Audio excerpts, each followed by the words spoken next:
নমস্কার,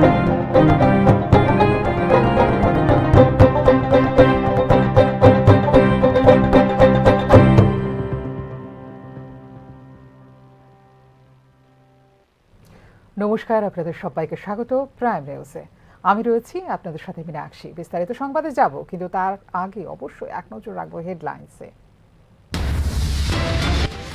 পানীয় জল ব্যবস্থাপনায় মেগা প্রকল্পের ভিত্তি স্থাপন করলেন মুখ্যমন্ত্রী মানিক সাহা। শুক্রবার উদয়পুরে সংশ্লিষ্ট কর্মসূচির ভিত্তিপ্রস্তর স্থাপন করেন মুখ্যমন্ত্রী। অবশেষে বাংলাদেশে উদ্ধার ত্রিপুরা নাগরিক চাইল্ড ফ্লু মক। সীমান্ত চেকপোস্ট দিয়ে ফিরে আসলেন পরিবারের কাছে। কলকাতায় রাজ্যের ব্যবসায়ী অপহরণ কাণ্ডে গ্রেপ্তার বারাসাত পৌরসভার 2 নম্বর ওয়ার্ডের তৃণমূল কাউন্সিলর মিলন সর্দার। তাকে তার বাড়ি থেকে গ্রেপ্তার করে কলকাতা পুলিশের সিআইডি শাখা। ভারত সরকার, ত্রিপুরা সরকার ও তীব্রামথার মধ্যে ত্রিপাক্ষিক চুক্তি অনুসরণে জয়েন্ট ওয়ার্কিং গ্রুপের প্রথম বৈঠক অনুষ্ঠিত হয়।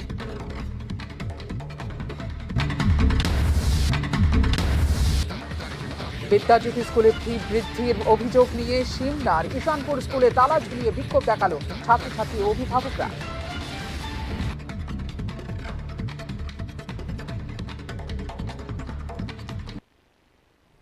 এবার চোখ রাখবো বিস্তারিত সংবাদে।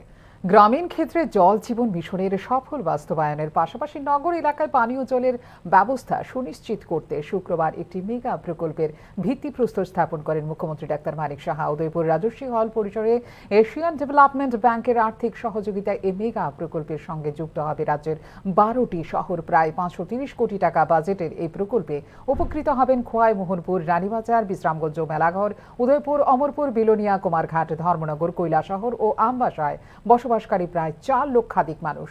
এক্ষেত্রে 330 কোটি টাকা মঞ্জুর হয়ে গেছে বলে জানিয়েছে মুখ্যমন্ত্রী ডাক্তার মানিক সাহা। এদিনের অনুষ্ঠানে বক্তব্য রাখতে গিয়ে বিভিন্ন প্রকল্পের অর্থ যথাযথ ব্যয় করার জন্য জনপ্রতিনিধিদের দৃষ্টি আকর্ষণ করেন তিনি।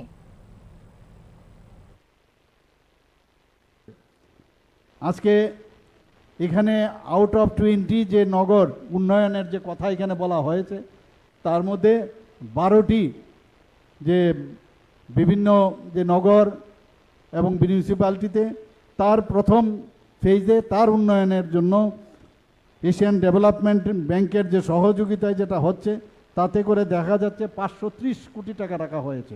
প্রথম এই 530 কোটির অনুমোদন ওনারা দিয়েছেন এবং এডিবির পক্ষ থেকে 12টি শহরে আউট অফ 530 করোড় থেকে 330 কোটি টাকা এখন পর্যন্ত অনুমোদন দিয়েছে। অবশেষে অপহৃত স্বামী চায়না ফ্লু মককে ফিরে পেলেন তাঁর স্ত্রী।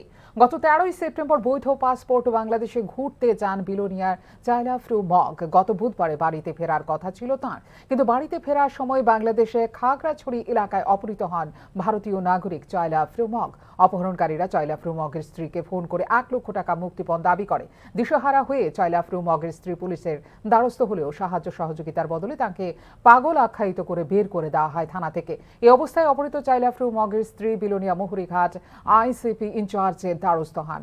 আইসিপি ইনচার্জের সাহায্য সহযোগিতা করতে গিয়ে বাধাপ্রাপ্ত হন বিএসএফ এর কর্তব্যরত জওয়ান দ্বারা।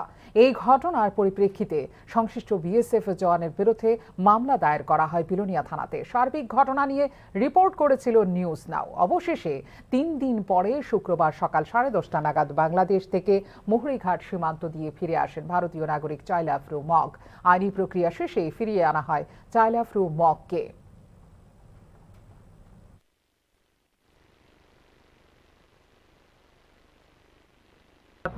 চায়না ফ্লু মক, আপনি এখন কি বাংলাদেশ থেকে গেলেন? বাংলাদেশে 13 তারিখে গেছিল। 13 তারিখ গেছিলেন? হ্যাঁ, 13 তারিখে গেছিল। তারপর তোর গেছে আমারে চৈত্যগ্রামে চিটাগাঙে 7 দিন থাকছি। চিটাগাং? হ্যাঁ, চিটাগাঙে 7 দিন থাকার পরে আমরা মধু পূর্ণিমার দিন আমার মিরামিস আছিল। আচ্ছা। মিরামিস আইসারে 12:30 1টা দিকে আমি গাড়িতে উঠছি, মানে দিনের বেলা ওড়িশারে আইতে আইতে জামের লেট কারণে আমি আরো জাম ধরে রয়েছে। জানালে আমি এই শিউরা বাজারে নাস্তা করছিল। শিউরা বাজারে? হ্যাঁ, শিউরা বাজার, বাংলাদেশে। আচ্ছা। নাস্তা করার পরে এটা আমার বউদের সাথে আমি কথা বলছি ভিডিও কলিং মধ্যে, মানে বউয়ের সাথে ভিডিও কলিং এ কথা বলছিলেন? হ্যাঁ, কথা কইছি। পরে ভারত সরকার, ত্রিপুরা সরকার ও তিপ্রামথার মধ্যে ত্রিপাক্ষিক চুক্তি অনুসরণে জয়েন্ট ওয়ার্কিং গ্রুপ কমিটির প্রথম বৈঠক অনুষ্ঠিত হয় শুক্রবার। সচিব পর্যায়ের এই বৈঠকে চুক্তির সবকটি পয়েন্ট নিয়ে আলোচনা হয়েছে বলে জানিয়েছেন তিপ্রামথা সুপ্রিমো প্রদ্যুৎ কিশোর দেববর্মন। তবে চুক্তির 6 মাস পর প্রথমবারের মতো হওয়া এই বৈঠকে রাজ্যের জনজাতি অংশের সাধারণ মানুষের জন্য ঠিক কী সিদ্ধান্ত হলো তা কিন্তু রয়ে গেছে অস্পষ্টই। ত্রিপুরা জনজাতি অংশের বিভিন্ন দাবি দাওয়া নিয়ে আলোচনা করার জন্য গঠিত জয়েন্ট ওয়ার্কিং গ্রুপ কমিটির প্রথম বৈঠক অনুষ্ঠিত হলো শুক্রবার। দিল্লিতে অনুষ্ঠিত সচিব পর্যায়ের এই বৈঠকে ছিলেন তিপ্রামথা, কেন্দ্রীয় সরকার এবং রাজ্য সরকারের প্রতিনিধিরা। কেন্দ্রীয় স্বরাষ্ট্র মন্ত্রকের উত্তর পূর্বের উপদেষ্টা A.K. মিশ্রের নেতৃত্বে এই কমিটির অন্যান্য সদস্যরা হলেন তিপ্রামথার চেয়ারম্যান প্রদ্যুৎ কিশোর দেববর্মন, মথার সভাপতি বিজয় কুমার রাঙ্কল, ত্রিপুরার স্বরাষ্ট্র সচিব, ত্রিপুরা আদিবাসী কল্যাণ দপ্তরের সচিব এবং সাথে ছিলেন কেন্দ্রীয় গৃহ সচিব এবং উত্তর পূর্বাঞ্চল বিষয়ক মন্ত্রকের সচিবরা। বৈঠক শেষে ত্রিপাক্ষিক চুক্তির সব পয়েন্টের ওপর আলোচনা হয়েছে বলে নিজের সামাজিক মাধ্যমে জানিয়েছেন প্রদ্যুৎ কিশোর দেববর্মন।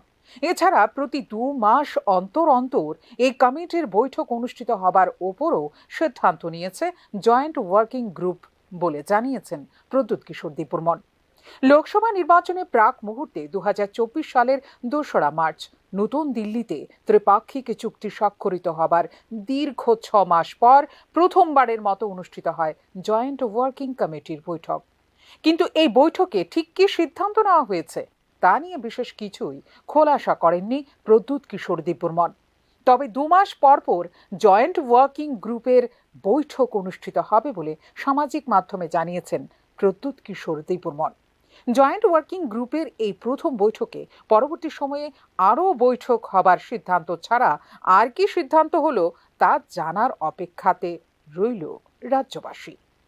ফিউরো রিপোর্ট, নিউজ নাও। ত্রিপুরার ব্যবসায়ী অপহরণ করে মোটা টাকা মুক্তিপণ নেওয়ার অভিযোগে এবার গ্রেপ্তার হলো বারাসাত পুরসভার 2 নম্বর ওয়ার্ডের তৃণমূল কাউন্সিলর মিলন সর্দার। তাকে তার বাড়ি থেকে গ্রেপ্তার করে কলকাতা পুলিশের সিআইডি শাখা। সোদপুর পানিহাটি এলাকায় ত্রিপুরার এক বড় ব্যবসায়ীকে অপহরণ করে 3 দফায় মোট 11 কোটি টাকা মুক্তিপণ আদায় করে অপহরণকারীরা বলে জানিয়েছে কলকাতা পুলিশের সিআইডি শাখা। অপহরণকারীদের আশ্রয় এবং পুলিশ নিরাপত্তার আশ্বাস দিয়ে বারাসাত অঞ্চলের দত্তপুকুরে এক বাগান বাড়িতে ওই ব্যবসায়ীকে নজরবন্দি করে রাখে তৃণমূল কাউন্সিলর মিলন সর্দার। প্রাণনাশের হুমকি দিয়ে 3 দফায় প্রায় 11 কোটি টাকা আদায় করে মিলন সর্দার ও তার দলবল। ব্যবসায়ীর তরফ থেকে খড়দা থানায় অপহরণ মামলা দায়ের করা হলে বিষয়টির গুরুত্ব বুঝে সিআইডি তদন্তের নির্দেশ দেয় ব্যারাকপুর আদালতে।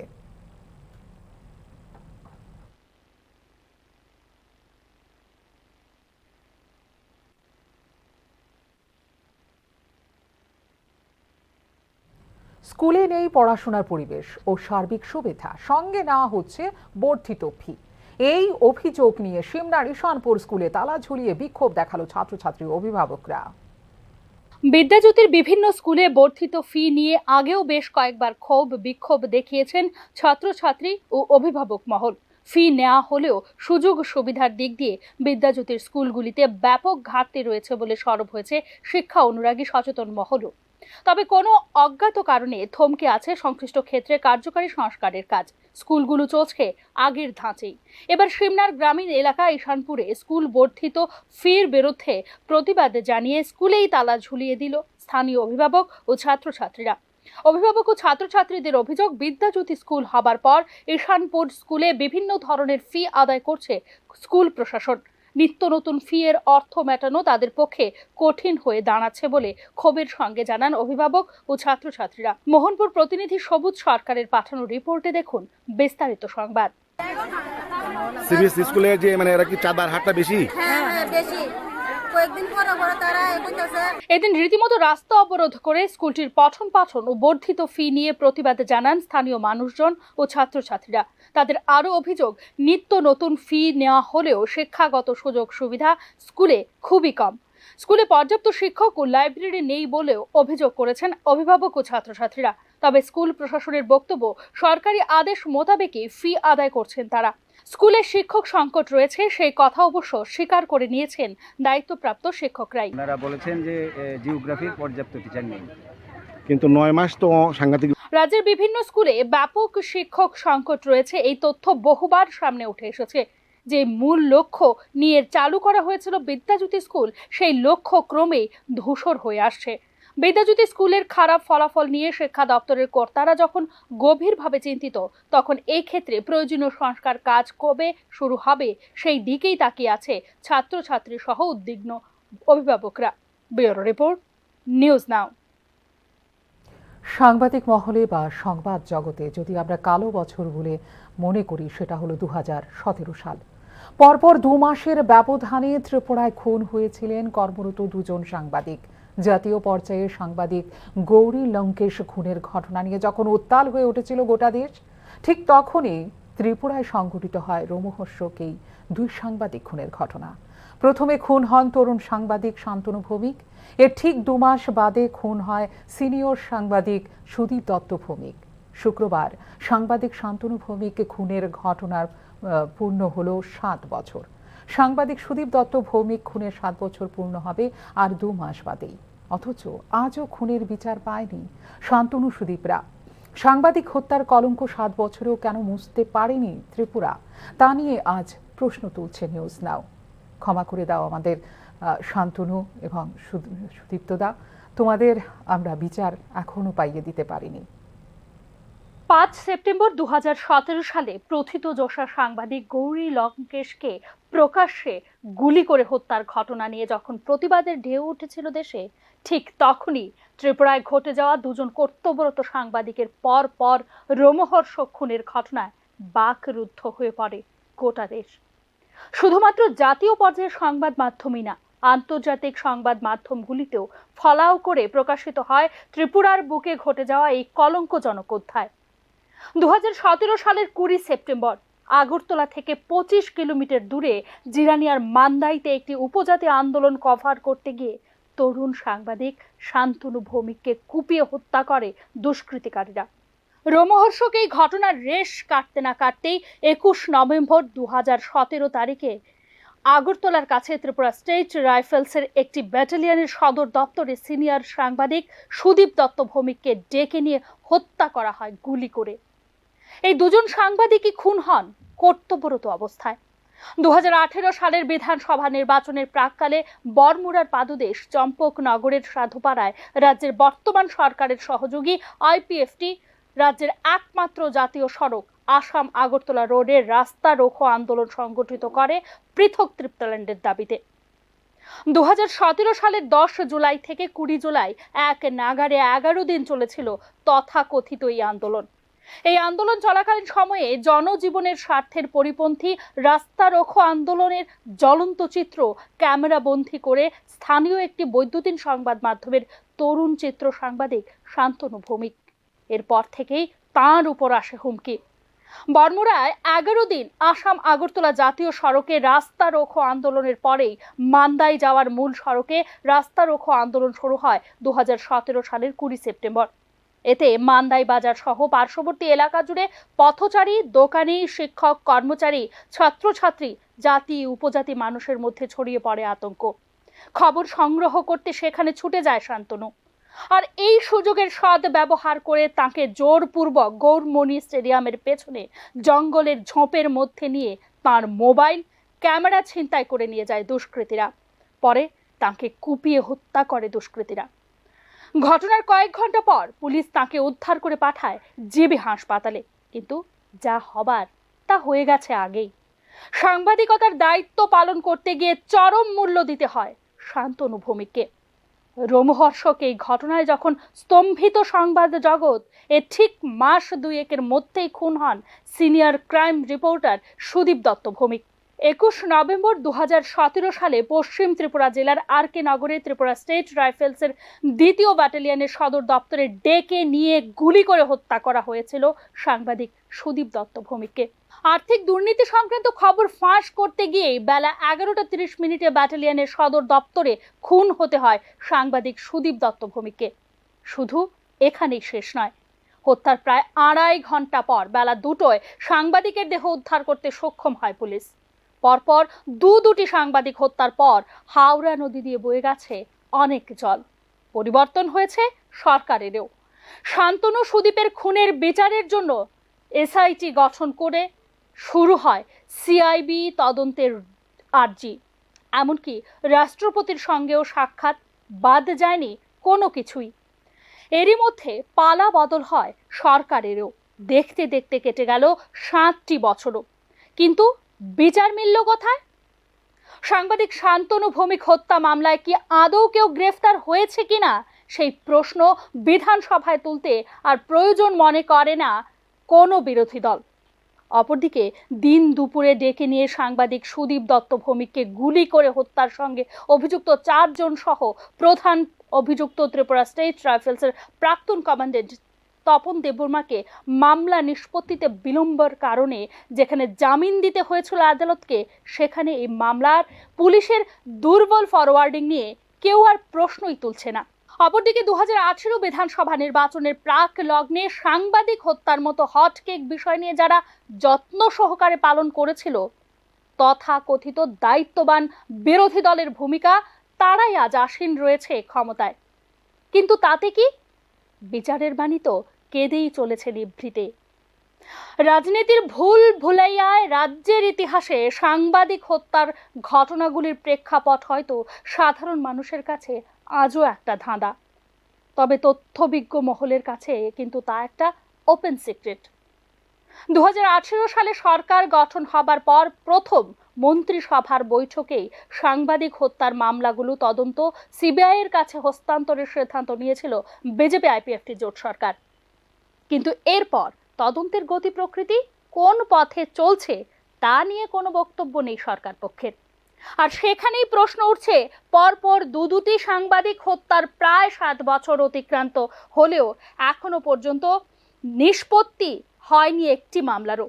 স্বাভাবিক কারণেই প্রশ্ন উঠছে, সাংবাদিক হত্যার এই কলঙ্ক কি আদৌ গোছাতে পারবে ত্রিপুরা? ব্যুরো রিপোর্ট, নিউজ নাও। এদিকে সোনামুড়া যাত্রাপুর থানার বাঁশপুকুর এলাকায় নাবালিকা ছাত্রী বিদ্যালয় থেকে বাড়িতে ফেরার পথে সোনামুড়া এনসি নগর এলাকায় অপহৃত হবার 72 ঘন্টা পরও অপহরণকারী বা অপহৃতার উদ্ধারে কোনো পদক্ষেপ নিচ্ছে না পুলিশ। প্রতিবাদে শুক্রবার দুপুরে বাঁশপুকুর উচ্চ বিদ্যালয়ের সামনে বিদ্যালয়ের ছাত্রছাত্রী সহ ক্ষুব্ধ এলাকাবাসী অবরোধ করে সোনামুড়া কাঁঠালিয়া সড়ক। অভিযুক্তকে গ্রেপ্তার না করা হলে এই আন্দোলন চলতে থাকবে বলে জানায় বিক্ষোভকারীরা। শেষে পুলিশ প্রশাসনের প্রতিশ্রুতিতে নিয়ন্ত্রণে আসে পরিস্থিতি। কি ব্যাপারে দাদা এখানে পথ অবরোধ? এখানে আজকে 18 বছরের কোনো সন্তান যদি কোনো বিয়ে দেয় একদিনের নিচে, একটা গরিব মা ভাইয়ের সন্তান, তাহলে লক্ষ লক্ষ টাকা নষ্ট করে না একটা প্রশাসন দেয়া। আজকে 13 বছরের শিশু একটা কিডন্যাপ হয়েছে, প্রশাসনের ভূমিকা এটা। আজকে 3 দিন কোনো ভূমিকা নিচ্ছে না, আজকে আবার 3 দিনের টাইম নিচ্ছে রবিবার বন্ধুত্ব। কেন? এটা আমরা অল ভারতবর্ষের কাছে, ত্রিপুরা রাজ্যের মুখ্যমন্ত্রী মানিকের কাছে এটা আমরা বিচার চাই।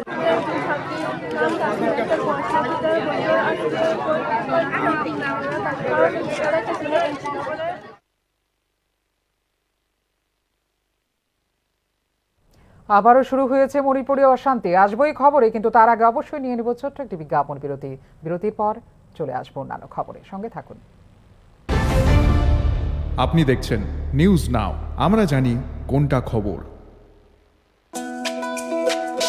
তুমি আছো রান্নাঘরে, তাই সুগন্ধে ভরে, যা খুশি তেমনই খাই, তোমার জাদুর রান্নায় থাকে শুধু লংতরাই, থাকে শুধু লংতরাই।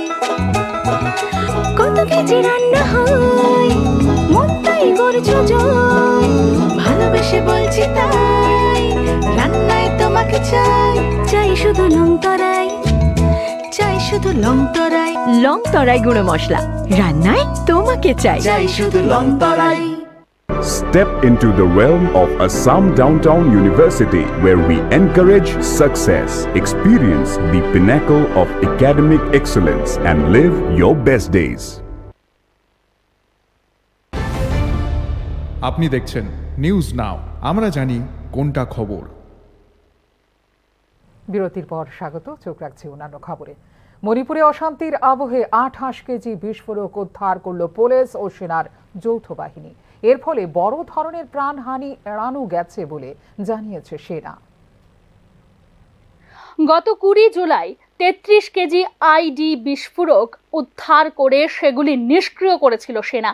মণিপুরের সেই পূর্ব ইম্ফল জেলা থেকে 28 কেজি বিস্ফোরক উদ্ধার করল পুলিশ ও সেনার যৌথ বাহিনী। বংজাং এবং ইথাম গ্রামের কাছে সেনার প্রশিক্ষণপ্রাপ্ত সারমেয়রা বিস্ফোরকগুলি খুঁজে বার করে। পরে সেগুলিকে নিষ্ক্রিয় করেন ভারতীয় সেনার ইঞ্জিনিয়াররা। গত 3 মাসে বিস্ফোরক উদ্ধারের দিক থেকে নিরাপত্তা বাহিনীর দ্বিতীয় বৃহত্তম সাফল্য এটি। এই সাফল্যের ফলে অনেক প্রাণহানি ঠেকানো সম্ভব হয়েছে বলে জানিয়েছেন সেনা। মণিপুরের মেইতেই ও কুকি জনগোষ্ঠীর মধ্যে সংঘর্ষের পরিস্থিতিতে সেপ্টেম্বর থেকে নতুন করে তপ্ত হয়ে ওঠে কাপংকপি এবং পশ্চিম ইম্ফলের বিভিন্ন এলাকা। দফায় দফায় চলে ড্রোন হামলা এবং রকেট হামলা।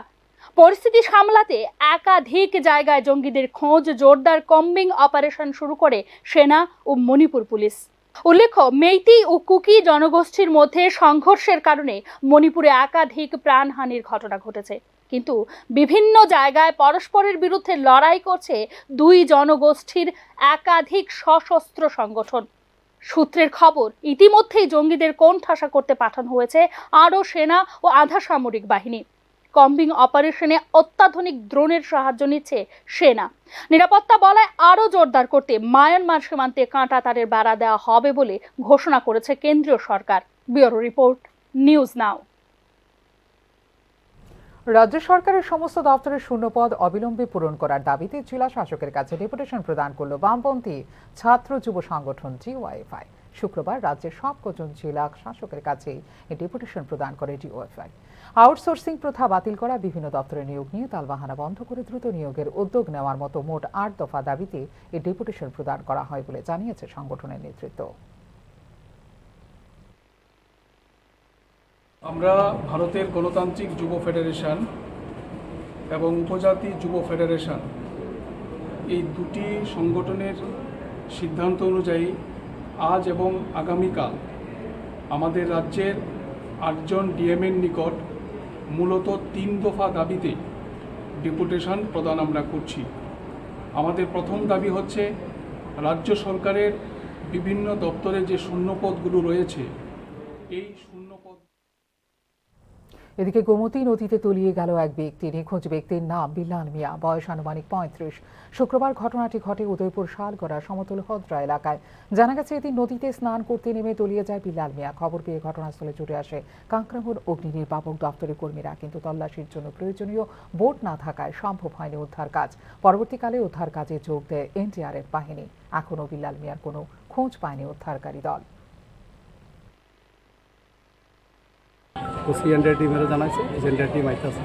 যখন আপনারা হেডকোয়ার্টার জানাচ্ছেন নিশ্চয়ই বলছেন জলে তলিয়ে গেছে, তারপরে তারা না কইছে একটা লোক জলে পড়ছে। দীর্ঘদিন ধরে বিদ্যুৎ সমস্যায় ভুগছেন গ্রামবাসী। এবার অতিষ্ঠ হয়ে বিদ্যুৎ অফিসে তালা ঝোলালেন ক্ষুব্ধ গ্রামবাসীরা। ঘটনা জোলাইবাড়ির কলসি গ্রামে।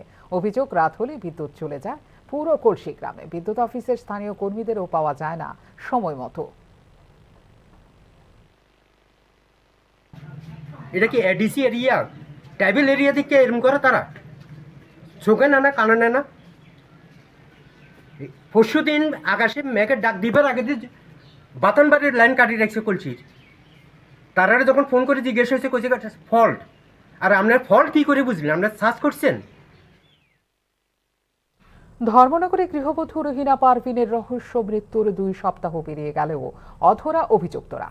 জানা গেছে, ঘটনায় স্বামী সহ অভিযুক্ত 5 জনের মাঝে গৃহবধূর ভাসুরকে আটক করে দায় সেরেছে ধর্মনগর থানার পুলিশ। এমনই অভিযোগ করেছেন মৃত গৃহবধূর বাবার বাড়ির লোকজনেরা। ঘটনা দায় সারা পুলিশি তদন্তের প্রসঙ্গ টেনে ন্যায় বিচারের জন্য জোরালো দাবি রেখেছেন মৃত গৃহবধূ রহিনা পারভিনের স্বজনরা। প্রসঙ্গত, রহিনা পারভিনের মৃত্যুর ঘটনায় স্বামী জব্বার মিয়া, শাশুড়ি লায়লা বিবি, ভাসুর রহিম বাদশাহ, আব্দুল সাত্তার ও তার স্ত্রীর নামে লিখিতভাবে হত্যার মামলা রুজু করেন গৃহবধূর বাবা মা। ঘটনা তদন্তে পুলিশ প্রথম থেকেই গাফিলতি করে দায় সারা তদন্ত করছে বলে ক্ষোভ প্রকাশ করেছেন রহিনা পারভিনের পরিবারের লোকজনেরা।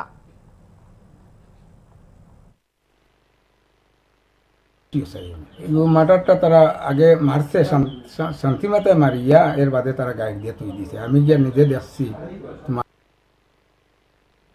রাজ্যের ছাত্রছাত্রীদের স্বার্থ সংশ্লিষ্ট দুটি মূল দাবি নিয়ে শুক্রবার শিক্ষা দপ্তর অধিকর্তার কাছে স্মারকলিপি দিল ছাত্র সংগঠন এনএসইউআই। স্মারকলিপির উদ্দেশ্য নিয়ে সংশ্লিষ্ট ছাত্র সংগঠনের নেতারা জানান, বন্যা পরবর্তী বিপর্যস্ত অর্থনৈতিক অবস্থার মধ্যে রাজ্যের বিদ্যাজ্যোতি স্কুলগুলিতে পরীক্ষার ফির নামে নেওয়া হচ্ছে মোটা অঙ্কের টাকা। 2400 টাকা ও 1800 টাকা করে পরীক্ষার ফি নেওয়া হচ্ছে বলে অভিযোগের সুরে জানান সংশ্লিষ্ট ছাত্র সংগঠনের নেতা আমির হোসেন। গরিব অংশের ছাত্রছাত্রীরা মোটা অঙ্কের পরীক্ষার ফি দিতে পারছে না বলে জানান তিনি। এই অবস্থায় ছাত্রছাত্রীদের স্বার্থে এবছরের পরীক্ষার ফি মকুব করার জন্য দাবি শিক্ষা দপ্তর অধিকর্তার কাছে স্মারকলিপির মাধ্যমেই জানানো হয়েছে বলে জানান এনএসইউআই নেতৃত্ব। তাছাড়া ছাত্রছাত্রীদের পোশাক ভাতার টাকা অবিলম্বে দেবার জন্য এনএসইউআই দাবি রেখেছে বলে জানিয়েছে। রাজ্যের স্কুলগুলিতে শিক্ষক সংকট ও পরিকাঠামোগত উন্নয়নের বিষয় নিয়েও এদিন সুর চড়ান এনএসইউআই এর নেতা কর্মীরা।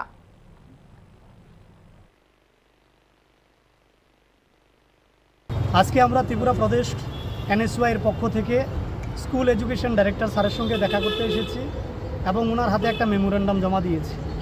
আমাদের এখানে আসার মূল উদ্দেশ্য আজকে হলো যে আপনারা সবাই জানেন এই বিগত মাস থেকে অর্থাৎ অগাস্ট মাসের 25 তারিখ থেকে আমাদের রাজ্যের মধ্যে একটা ভয়ানক বন্যা হয়েছে এবং বন্যা পরবর্তী পরিস্থিতি নিয়ে পর্যালোচনা করার জন্য শুক্রবার কৈলাসহরে সার্কিট হাউসে অনুষ্ঠিত হয় পর্যালোচনা বৈঠক। বৈঠকে উপস্থিত ছিলেন প্রাণী সম্পদ উন্নয়ন দপ্তরের মন্ত্রী সুধাংশু দাস। তাছাড়া উপস্থিত ছিলেন জেলা পরিষদের সভাধিপতি অমলেন্দু দাস, ঊনকোটি জেলার জেলা শাসক দিলীপ কুমার চাকমা, ঊনকোটি জেলা পরিষদের সভাধিপতি শ্যামল দাস সহ বিভিন্ন দপ্তরের আধিকারিকরা।